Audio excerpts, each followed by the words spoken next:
Como dijimos al principio de este programa, la entrevista con la doctora Mirta Cacciolato, especialista en Derecho Tributario, quien dialogará sobre las facturas apócrifas. Doctora Cacciolato, un gusto recibirla en USIP hoy para charlar un poquitito aquí en Política y Producción. Bueno, es una alegría venir, te agradezco, Juan Pablo, le agradezco a Blas también, y bueno, sí, hay muchos temas interesantes de los que podemos hablar. Bueno, en nuestra última charla nos había quedado pendiente y dijimos que nos comprometimos a avanzar en este tema de las facturas apócrifas. Y bueno, queríamos que un poco nos cuentes a ver de qué se trata esta cuestión que preocupa tanto a veces a los comerciantes y a los empresarios.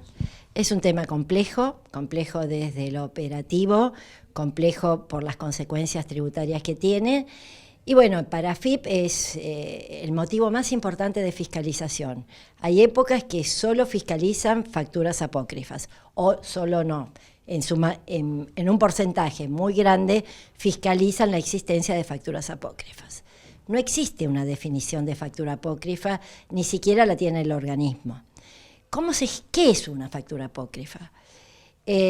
AFIP audita a determinados proveedores por determinados hechos y en base a una serie de indicios que puede ser que no tienen acreditaciones bancarias, no tienen empleados registrados, no tienen bienes, considera unilateralmente, porque lo hace la AFIP, que ese proveedor es apócrifo.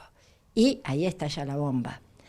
Y estalla la bomba para aquel que recibió facturas de ese proveedor. Y lo más terrible es que lo hace en forma retroactiva. ¿Qué quiere decir retroactiva? Que hoy 2024 audita operaciones del 2020, 2021, 2023 y dice que esas operaciones que ese proveedor por esas operaciones retroactivas es inexistente o apócrifo. Sí. ¿Qué hacemos entonces nosotros que recibimos esas facturas, que a lo mejor por ahí no nos tutelamos de averiguar el funcionamiento, la empresa? ¿Qué hacemos? ¿Qué tenemos que pagar? ¿Qué hacemos? ¿Recurrimos inmediatamente a nuestro asesor legal? Es una de las preguntas más difíciles de responder. Aquellos clientes que recibieron facturas apócrifas y fueron fiscalizados por la AFIP con las consecuencias consiguientes de ajuste en el IVA, ganancias y salida no documentada, con las particularidades de cada impuesto, que es muy técnico, pero el riesgo ¿cuál es? Recibís una factura que no es veraz, IVA no es capaz. Ganancias en determinadas circunstancias se puede defender. Y salida no documentada, de acuerdo a la operación, puede ser defendible o no, pero las consecuencias son muy graves. Y te digo que es una de las preguntas más difíciles de responder, ¿cómo me protejo de una factura APOC? La idea es que circula en cierta doctrina extranjera y que yo vi que algunos estudios de Buenos Aires también las están desarrollando, es el tema conozca a su proveedor. Cuando toda empresa pequeña o pyme más grande tiene una estructura como para conocer a sus proveedores. Con relación a los proveedores habituales no tendría problemas porque conoce al presidente, conoce al gerente, sabe quiénes son sus empleados o sabe dónde tiene sus locales. El tema es aquellas operaciones esporádicas o no tan esporádicas que aparece un proveedor con un buen negocio y que no sabemos quién es el proveedor. Y en esos casos la empresa tiene que tratar de conocer. ¿Y cómo lo conoce? Cuando las facturas eran manuales era dificilísimo. Hoy son electrónicas y un empresario medio, un comerciante, dice, bueno, si me dan factura electrónica no voy a tener problema. Error. Hay problemas, porque hay pilas de facturas apócrifas con proveedores con emisiones electrónicas. Hoy todo el mundo emite electrónicamente.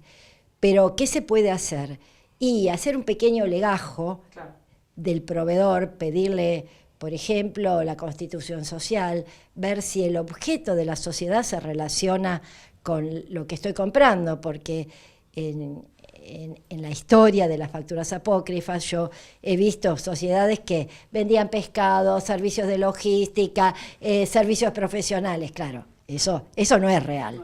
ver qué dice el contrato social, ver cuál es la operación, ver quién es el presidente, quién es el gerente, quiénes son los apoderados, porque siempre aparece un tercero que ni siquiera es apoderado.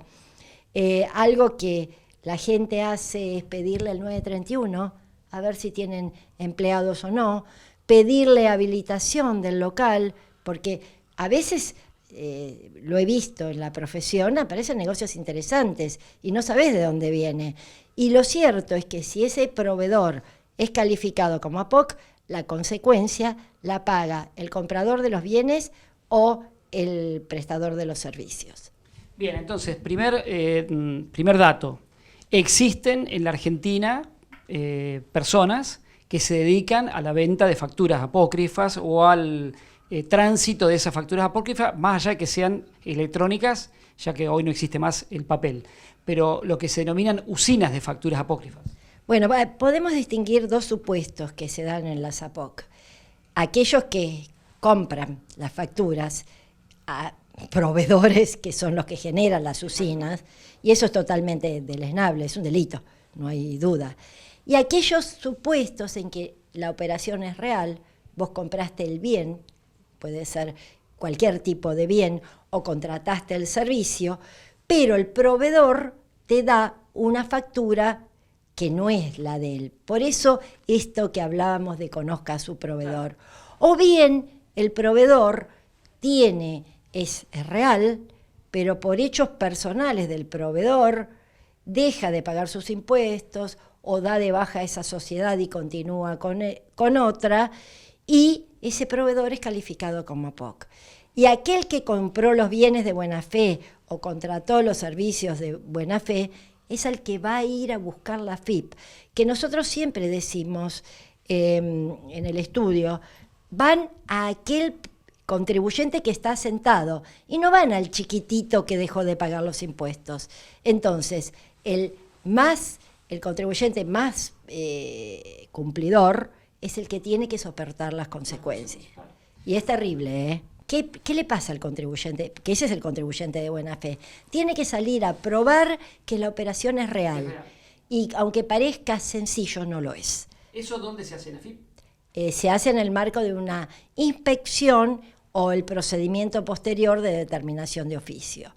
Y en esta materia, en materia de facturas apócrifas, existe una casuística impresionante porque son muy variados los supuestos y la inventiva para engañar al contribuyente de buena fe. Porque el problema que tenemos en el estudio es ese, poder defender a aquel contribuyente de buena fe que compró la factura o contrató el servicio, que pagó como debía y sin embargo tiene un problema terrible porque le queda el 21 de IVA, que es muy difícil de vender, porque la FIP considera que si el proveedor es ficticio no se realizó el hecho imponible. Esto es un poco técnico, pero bueno, sí, hay que pagar el IVA. Eso no es técnico. Hay que pagar el IVA. Y si compras bienes, por ahí se puede defender más la veracidad. ¿Por qué? Porque está en el inventario, porque tenés los remitos, y si contratás servicios es más difícil. Ahora, ¿qué pasa con el tercer? Eso es ganancias. El tercer ajuste es salida, que es un 35 más, que es el impuesto que el oculto no pagó. En el caso de bienes, la ley dice que no corresponde. En tanto, pruebes la veracidad de la operación. En caso de servicios, sí. Entonces hay que ser muy cuidadoso, o quizás es una nueva cultura, y me van a decir los empresarios y comerciantes, no damos más, no obtenemos también, conozca al proveedor, y bueno, pero las consecuencias son muy gravosas. Hay un fallo de la Corte donde la procuradora fiscal retó, para decirlo en el lenguaje de la calle, a la FIP, porque dice, en realidad, el contribuyente, el comerciante, el empresario, está cumpliendo las funciones que la FIP debe cumplir. Pero lamentablemente las consecuencias son tan gravosas. Si aparece un proveedor con algo muy atractivo económicamente, investiguemos, porque vale la pena. Casi el 100% de la factura en impuestos vale la pena trabajarlo. Gracias por estos minutos. Un placer, como siempre.